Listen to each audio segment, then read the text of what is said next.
Ang mangyayari ngayon sa Cotabato City ay mayroong dalawang magkakaibang posisyon.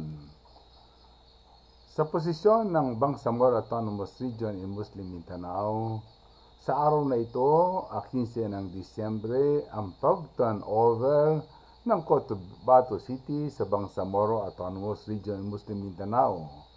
Kaya ang kanilang statement ay welcome back home to the barn address sa Cotabato City.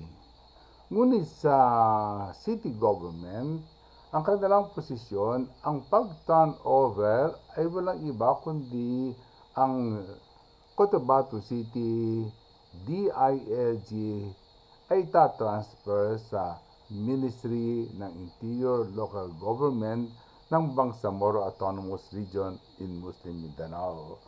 Ang ibig sabihin, ang pagta-turnover lamang ng opisina ng DILG at ganoon din siguro ang mangyayari sa mga pag-turnover na iba pang national government agency sa Cotabato City sa Bangsamoro Autonomous Region in Muslim Mindanao na may magkakaibang schedule.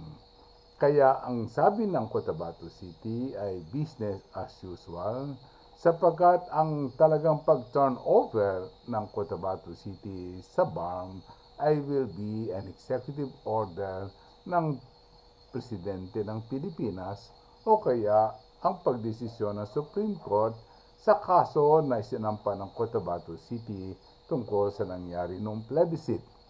Kaya meron tayong dalawang posisyon ngayon sa Cotabato City. Ang mahalaga lamang po naman siguro para sa lahat ay tayong lahat naman ay men and women of law. Dapat po tayo maging sober.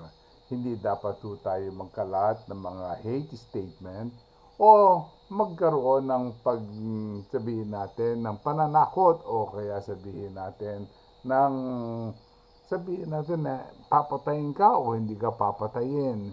Hindi po nadadaan sa dahas ang mga bagay na itong. Sapagkat tayo naman po ay isang bansa na mayroong rule of law at mayroong mga arbiters kung ang mga posisyon ay nagkakaiba-iba. Kaya nga siguro dapat ang pumasok ngayon ay ang tanggapan ng Pangulo, ang PRRD, upang maklaro ang posisyon ng Cotabato City at ng Bangsamoro Autonomous Region ng Muslim Mindanao. O kaya ang Supreme Court ay mag-decide kung ang kasong sinampa ay i-dismiss o pakikinggan at titingnan kung ano talaga ang nangyari. Dahil po dito ay mahalaga lamang sa atin na manatiling kalmado, sabi nga sa Ingles ay sober, at manalig po tayo sa batas at huwag tayong gumamit ng dahas at pananakot. Kundi sa panong ito ay maging kalmado at lahat naman tayo committed sa kapayapaan, committed din sa kaunlaran at progreso.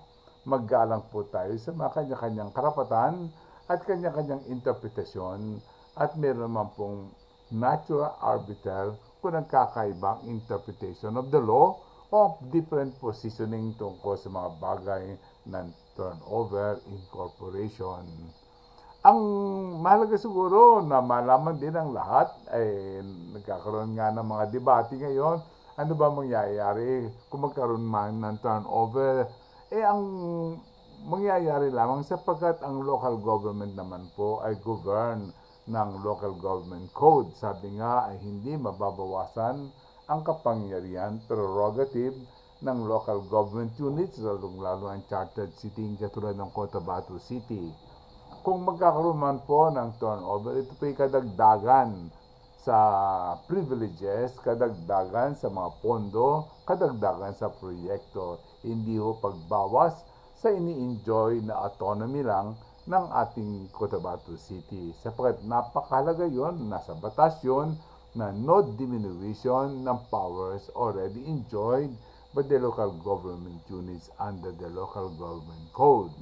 Kaya po, dapat maging kampante ang lahat sapagkat yung ating officials ay elected by the people of Cotabato City. Ibig sabihin yung ating mayor, ang ating vice mayor, mga konsihales, ganoon din po yung mga kapitan ay elected by the people for a specific term of office. At ang susunod na eleksyon dyan ay sa May 2022 at doon lamang po magkakaroon muli ng pagpili ang mga Cotabato City. Kaya dahil dito, tayong lahat ho ay maging sober at kalmado. Tayo po ay para sa kapayapaan at progreso. Maraming po salamat at God bless you.